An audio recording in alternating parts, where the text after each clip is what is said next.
नमस्कार, आप देख रहे हैं एनडीटीवी दुनिया। मैं हूं नकमा।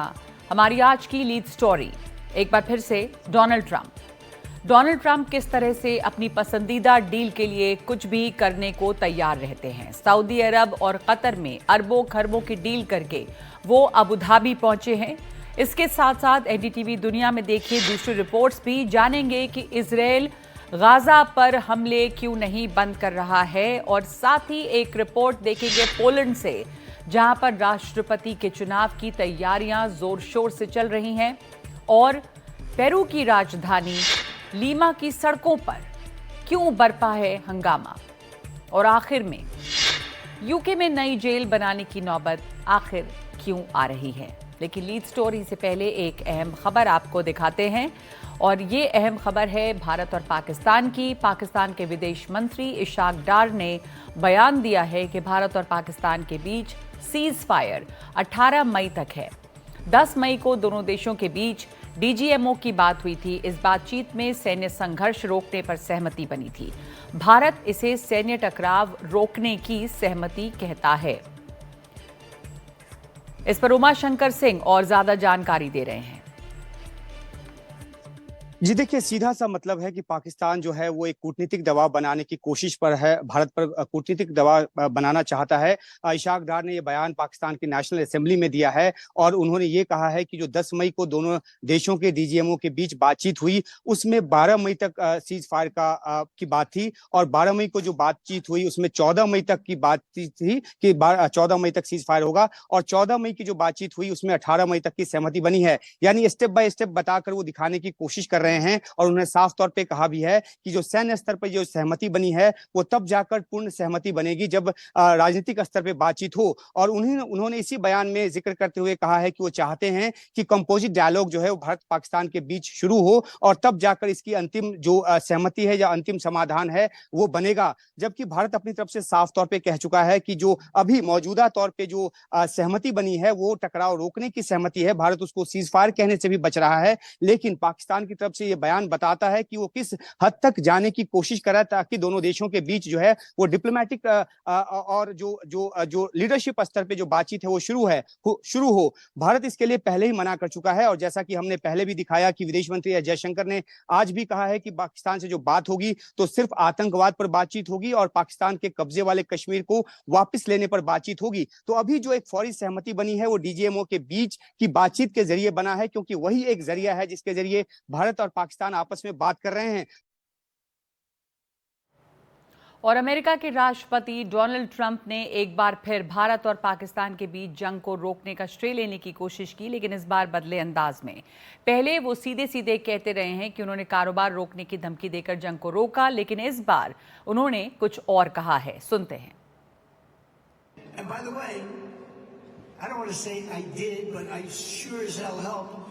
settle the problem between Pakistan and India last week, which was getting more and more hostile.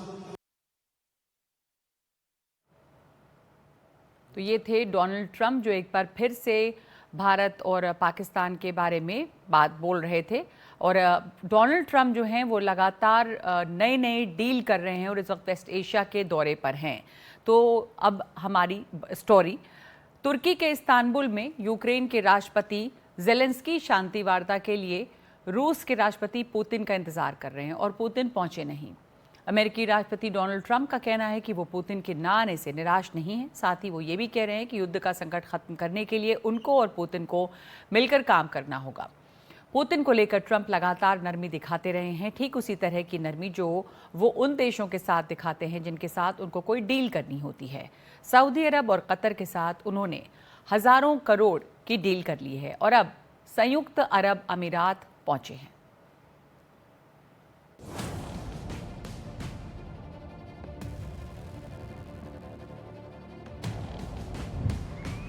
तीन दिनों से तरह तरह की डील करते करते अमेरिकी राष्ट्रपति डोनाल्ड ट्रंप ने कुछ वक्त निकाला और कतर में अमेरिकी सैनिक ठिकाने अल उदैद एयरबेस पर पहुंच गए। अपने अंदाज में कुछ झूमे और फिर चेतावनियों के साथ वही बात कह दी कि उनकी प्राथमिकता जंग को खत्म करवाना है, शुरू करवाना नहीं। I will never hesitate to wield American power if it's necessary to defend the United States of America or our partners. And this is one of our great partners right here. इससे पहले Trump ने Qatar के साथ तकरीबन 100 लाख करोड़ की deal की है। इसमें कतर एयरवेज के लिए बोइंग विमानों की खरीद के साथ ही हथियार, कुदरती गैस और क्वांटम तकनीक से जुड़े सौदे भी शामिल हैं। इससे पहले ट्रंप ने कल सऊदी अरब के साथ 12 लाख करोड़ की हथियार डील की थी। अमेरिका सऊदी अरब को इसके तहत मालवाहक विमान, मिसाइलें, रडार सिस्टम और आधुनिक हथियार देगा। दूसरी बार राष्ट्रपति बनने के बाद से ही ट्रंप का सारा जोर देशों के साथ कारोबारी डील करने पर है, भले ही वो किसी भी तरह से हों। जो उनको अपने तरीके से अलग चलते दिखते हैं, उन पर उनका गुस्सा तरह तरह से फूटता है। आईफोन के टिम कुक से भी इसी को लेकर वो नाराज हो गए हैं। And I had a little problem with Tim Cook yesterday. I said to him, Tim, you're my friend. I treated you very good. You're coming in with $500 billion, but now I hear you're building all over India. I don't want you building in India. You can build in India if you want to take care of India, because India is one of the highest tariff nations in the world. It's very hard to sell into India. And they've offered us a deal where basically they're willing to literally charge us no tariff. So we go from the highest tariff, you couldn't do business in India. We're not even a top 30 in India because the tariff is so high, to a point where they have actually told us, I assume you too, Scott, you were working on that also, that there will be no tariff. फिलहाल Trump waste Asia में 3 देशों की यात्रा पर हैं और तीनों ही देशों में अमेरिका के ही नहीं, खुद उनकी कंपनी के भी कारोबारी हित हैं। सऊदी अरब के जद्दा में उनकी कंपनी बहुमंजिला टावर बना रही है। कतर में गोल्फ कोर्स और विला बनाने का उनका प्रोजेक्ट है और दुबई में आलिशान होटल उनकी कंपनी बना रही है। इन देशों में उनकी कंपनी का कामकाज उनके 2 बेटे देखते हैं। वैसे ट्रंप को हर जगह कामयाबी मिल रही हो ये भी नहीं है। चीन के साथ भी उनका टैरिफ विवाद चला। 90 दिनों के बाद जब हल निकला तो पता चला कि वो चीन को ज्यादा नहीं झुका सके। अमेरिका ने चीन के सामानों पर टैरिफ 145% से घटाकर आखिरकार 30% कर दिया है, जबकि चीन ने अमेरिकी सामानों पर टैरिफ को 125 से घटाकर 10% कर दिया है। और अब चीन और अमेरिका के बीच फिर से कारोबार का रास्ता साफ हुआ तो चीन से अमेरिका के लिए कंटेनरों की बुकिंग में लगभग 300% की बढ़ोतरी दिखाई दी। पिछले हफ्ते 5,700 TEU की बुकिंग हुई तो इस हफ्ते 21,000 की। जर्मनी की कंटेनर शिपिंग कंपनी हापाग लॉयड का कहना है कि चीन और अमेरिका के बीच उसके कंटेनरों की बुकिंग में 50% का इजाफा हुआ है। यानी 90 दिनों से अटका हुआ सामान लेकर कंटेनर अमेरिका के लिए चल पड़े हैं। लेकिन अमेरिका से चीन के लिए कितने कंटेनर चले हैं इस बारे में कोई जानकारी नहीं मिल सकी है। इस वक्त ट्रंप का सारा ध्यान अमेरिका के लिए कारोबार जुटाने पर है और इसके लिए वो कुछ भी करने को तैयार हैं, क्योंकि उन्होंने चुनाव जीतने से पहले बड़े बड़े वादे किए थे और तय है कि नतीजे सामने न आने पर जनता कुछ समय बाद उनसे जवाब मांगने से नहीं हिचकेगी। इस हड़बड़ में ट्रंप ने राजनीतिक, राजनयिक और मानवीय पहलुओं को पीछे छोड़ दिया है, जिनके लिए अमेरिका दुनिया भर में जाना जाता रहा है। तो इस वक्त हमारे साथ जुड़ गए हैं रविंद्र सचदेवा, जो डायरेक्टर ऑफ इंडिया अफेयर्स हैं USINPAC में और फॉरेन अफेयर्स एक्सपर्ट हैं। बहुत धन्यवाद आपका। ट्रंप की जिस तरह की कूटनीति हम देख रहे हैं उसमें कारोबार काफ़ी शामिल है, बल्कि लगता है कि उनकी पूरी कूटनीति जो है कारोबारी एजेंडे से ही गवर्न हो रही है। किस तरह से बदला है ये देशों के साथ संबंध और जो उनके ट्रस्टेड एलाइज थे उससे बदल के अब वेस्ट एशिया पे उनका काफ़ी फोकस दिख रहा है, कैसे आप इसे देखते हैं? थैंक यू नौका जी, प्लेजर आपके साथ। काफी चीजें बदली और बदलेंगी और याद रखिए अभी ट्रंप को आए हुए मात्र 3 महीने नहीं हुए, अगले 4 साल रहेंगे ही। तो हर महीने, हर 10 दिन, 15 दिन कोई ना कोई नया ट्विस्ट आएगा। इसलिए पहला सबसे मेरा यह मानना है कि हमें लेट्स से इंडिया में या जिस भी देश को ट्रंप को समझने की जरूरत है। हमें अपनी कैपेसिटी बिल्डिंग अवेयरनेस करनी है कि ट्रम्प कैसे सोचते हैं, क्या क्या करते एक हैं। और बहुत बड़ी अनप्रिडिक्टेबिलिटी है उनके साथ में, कब वो कुछ किससे पलटेंगे? नहीं, unpredictability, but I would beg to disagree.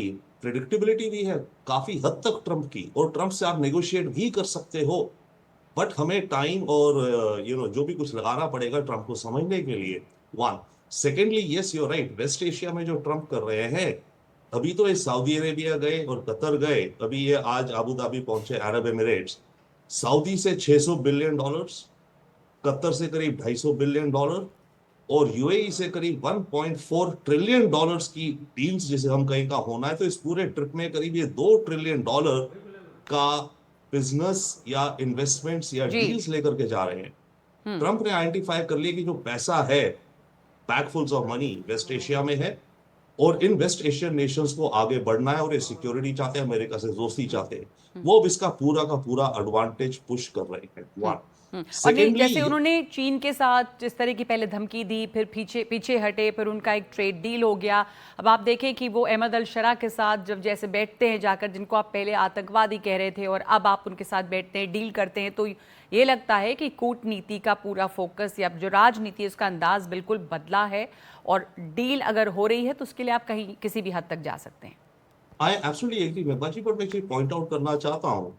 China की आप डील की बात कर रहे हैं, इस पूरे कहानी से पहले अमेरिका का वेटेड एवरेज ट्रेड का था 2.5%। अमेरिका में केवल 2.5% इंपोर्ट ड्यूटीज होती थी एवरेज। आज की तारीख में जब इन्होंने कह दिया कि सबको 10%, लोग राहत की सांस ले रहे चलो बहुत हो गया। चाइना से 30 कर दिया, तो 2.5 से 10 भी आ गए, तो 4 गुना तो इन्होंने कर दिया। वन, सेकंड, पनामा में जैसे था, मैं पनामा कनाल ले लूंगा, अब देखिए डील भी हो रही है, स्ट्रेटेजिक इंटरेस्ट भी है। अब पनामा ने क्या करा है, अमेरिकन नेवी की शिप्स को चुंगी या टोल देने से फ्री कर दिया है। पनामा कैनाल के दोनों एंड्स में जो चाइनीज कंपनी थी, उन्होंने अपने एसेट्स बेचे करीब $18 बिलियन में ब्लैक रॉक को, वो वहां आ गया। यूक्रेन आप लीजिए, डील तो करी, पर स्ट्रेटेजिक इंटरेस्ट के साथ जो मिनरल डील करी है, जितना भी वैल्यू है, उन्होंने अपनी कंट्री के लिए चाइना की जो रेयर अर्थ में मोनोपोली है उसको थोड़ा धक्का तो दिया है। और आप देखिए तो कॉन्गो में भी अब पीस की बात हो रही है, क्योंकि वहां से भी रेयर अर्थ मिनरल्स मिल रहे हैं। और यहाँ पे आज जो टिम कुक से जैसे उन्होंने बात की कि भारत में अगर आप फ़ोन बनाते हैं, भारत का इंटरेस्ट भारत को देखने दें, तो कभी धमकी देना है, कहीं किसी न किसी सूरत में डील करना है, एक तरफ आप दोस्त बनते हैं, स्ट्रेटेजिक पार्टनर बनते हैं, लेकिन किसी भी पब्लिक प्लेटफॉर्म से वो कुछ भी कह सकते हैं। ओ यस, वो या एब्सोल्युटली राइट, किसी भी प्लेटफॉर्म से वो कुछ भी कह सकते हैं, और वो पुश कर रहे हैं। देखिए, जी। आपने एक बात कही ना, अमेरिका बदल गया। यस, अमेरिका अब, एक जमाना था पिछले 100 साल से अमेरिका दुनिया में अपनी धाक बनाता था अपने प्रिंसिपल से, डेमोक्रेसी, ह्यूमन राइट्स, वैल्यूज इत्यादि। अब ट्रंप ने अल्टीमेटली आके वो सारा दरकिनार कर दिया। ट्रंप ने कहा हमें उस तरह की कोई जरूरत नहीं, हमें केवल और केवल रॉ मसल और पावर से मैं अमेरिका तो की ये एक बदली सिचुएशन हुई बनाऊंगा। नई कूटनीति दिख रही है, जहां पर जो ह्यूमन इंटरेस्ट है या ह्यूमन वैल्यूज है, जिसके लिए अमेरिका बहुत जाना जाता था, उसको उन्होंने साफ तौर पर दरकिनार किया है। शुक्रिया आपका हमारे साथ जुड़ने के लिए रविंद्र सचदेवा। इस वक्त इतना ही वक्त है, आगे बढ़ते हैं और दिखाते हैं आपको और खबरें दुनिया के कोने कोने से। पोलैंड में राष्ट्रपति के लिए चुनाव होने वाला है। ऐसे वक्त जब पड़ोस के यूक्रेन में जंग छिड़ी हुई है, सरहद पार से जान बचाकर आने वाले लोगों का दबाव है, इलाके भर में रूस का खतरा है, और यूरोप की सुरक्षा की प्रतिबद्धता के बारे में अमेरिका का रुख डांवाडोल है। ये सारे मसले पोलैंड में चुनावी मुद्दे हैं। सुरक्षा का मसला काफ़ी बड़ा मुद्दा है, लेकिन इसके अलावा देश के लोकतंत्र का भविष्य और यूरोप में पोलैंड के रुतबे भी अहम है। दक्षिणपंथी राष्ट्रपति आंद्रेई डूडा का कार्यकाल अगस्त में पूरा हो जाएगा। इतवार को होने वाले चरण के चुनाव में 13 उम्मीदवार हैं और लगता नहीं कि पहले दौर में ही कोई नतीजा निकलेगा। 1 जून को दूसरे दौर के चुनावों में वॉर्सो के उदारवादी मेयर रफाल ट्रेस्काव्स्की, दक्षिणपंथी कैरल नौरोकी के बीच मुकाबला होने की उम्मीद है। और अल्बानिया के प्रधानमंत्री एडी रामा ने अपनी सोशलिस्ट पार्टी की जीत पर तिराना में हजारों समर्थकों की रैली में उन लाखों वोटरों का शुक्रिया अदा किया जिन्होंने उनका समर्थन किया। 11 मई को हुए चुनाव में एडी रामा की पार्टी ने 140 सीटों की सांसद में 83 जीती। मुख्य विपक्षी दल को सिर्फ 50 सीटें मिली। और पेरू में गाड़ियों को रोककर डकैतियों की वारदात इतनी बढ़ गई है कि कल वहां की परिवहन यूनियन ने सरकार पर दबाव बनाने के लिए विरोध प्रदर्शन किया, अपराधियों पर कार्रवाई की जाए। बढ़ते अपराध की वजह से गुस्तावो एड्रियन ज़ेन की सरकार गिरने की कगार पर थी, लेकिन उन्होंने और कैबिनेट के ज़्यादातर मंत्रियों ने कांग्रेस में विश्वास मत से बचने के लिए इस्तीफा दे दिया। राष्ट्रपति दीना बुलार्ते ने उन मंत्रियों को अलग अलग पदभार देकर फिर मंत्रिमंडल में शामिल किया। इस बात पर देश भर में विरोध प्रदर्शन हुए हैं।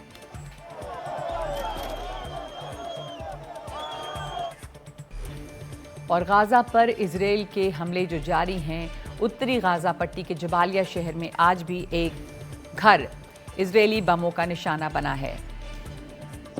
इजरायली सेना का दावा है कि उसने हमले से पहले घर खाली करने का आदेश दे दिया था। इस हमले से एक दिन पहले खान यूनिस पर हुए हमले में 50 लोग मारे गए थे।